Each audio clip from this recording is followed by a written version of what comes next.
Hi everyone, in front of me I've got VIVO V29 and let me share with you how to activate automatic system updates on this device.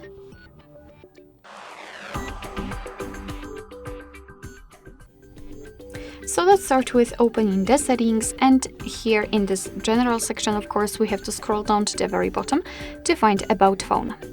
Now let's enter software information to localize the build number, and right now you have to keep tapping on it until you'll see that you're in the developer mode.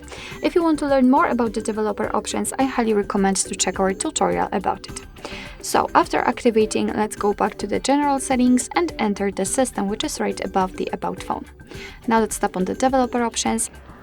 And here basically all we have to do is to scroll down just a little bit to find this automatic system updates option. Let's turn it on just by tapping on the switcher, and from now on, since this option is active, your device is allowed to apply the updates whenever it will be restarted. So you do not really have to manually update your device. However, remember about restarting it from time to time so it will have a chance to actually apply the updates. Of course, you can always turn off this option just by tapping on the switcher again.